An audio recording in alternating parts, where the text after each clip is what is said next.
wanted to sing from Togo because I am from Togo. Right? I thought about it for 5 minutes, and then instead of choosing a singer from Togo, I chose a singer from Uganda, which is a country on the other side of Africa. Okay? I explained why. That's my point. So I'm Togolese, right? I was born and raised in Togo, which is one of the smallest, tiniest countries in West Africa.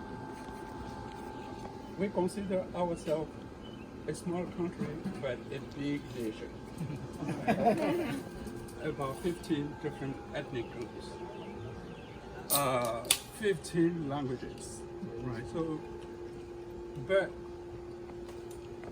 I did my undergraduate studies in Senegal at the University of Dakar.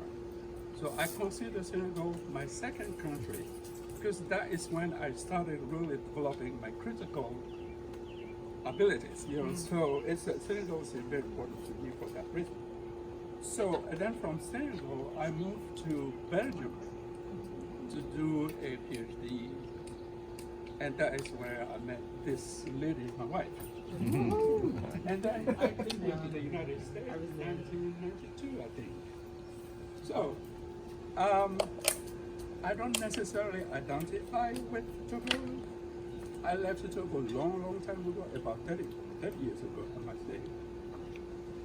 So I identify myself with African culture, Of course, there are part of my personalities that are still attached to Togo. Of course, I have relatives in Togo.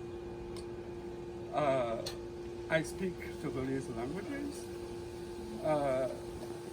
I swear in my mother tongue, which is the Togolese language. Let's hear that. Now, I noticed a few years ago that my daughter did something that I didn't like, and I started scolding her, right? She's American.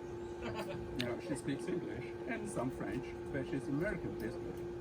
So for 5 minutes, I was talking my mother tongue to my daughter without realizing it. And she was looking at me. She was frightened, not because of what I was saying, since she didn't understand what I was saying. But she thought I went crazy mad.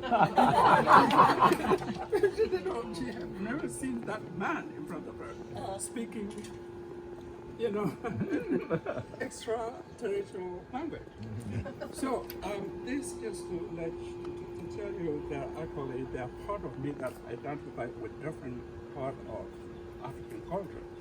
I was, for example, impressed by the Senegalese concept of hospitality. Senegalese are really people hospitable, and I really appreciate that a lot.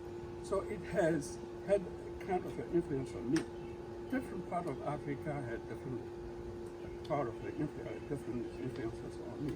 So I chose that singer from Uganda because in terms of music, I don't necessarily listen all the time to Togolese music. I listen to music from all over Africa, right?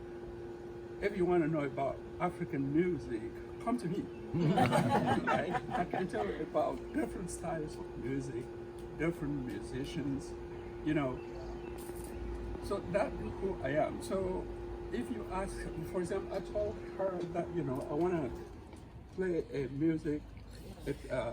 a song from Samite, and that's what I'm gonna. He was born and raised in Uganda. He had to move to Kenya in 1982 because of Idi Amin. I don't know if some of you know who Idi Amin was. One of the most brutal dictators in Africa. So because of that, he went to Kenya where he spent several years in a refugee camp, right? And then he came here to the United States in 1987. And since then, he has been living in New York. And he's probably one of the most prolific, well-known African musicians today. He's still very productive in life, etc., etc. And he is not only the most well-known African musician, but he is also a humanitarian. He travels the world singing in refugee camps, orphanages. He has been invited by the United Nations. Dalai Lama. Yeah, invited him also. So he's somebody who is really very important, not only in terms of music, but also in terms of humanitarian action. He's an activist, etc., etc. I thought we need to know a little bit about him, right? And so, did you find this song? Now, he's one of the best players of flute in East Africa. But the most impressive instrument for me that he plays is thumb piano. You know thumb piano? Oh, The thumb piano. Yeah, exactly. Yeah, right. Yeah, that is really what is impressed me. He has a really mastery of that instrument, and you will hear that instrument in the song that hopefully we are gonna play. Right. The first instrument that you hear is that thumb piano. Now it's called different names in different parts of Africa. For example, in my country we call it kumba. And actually, one of my brothers used to court girls by playing. That's not it.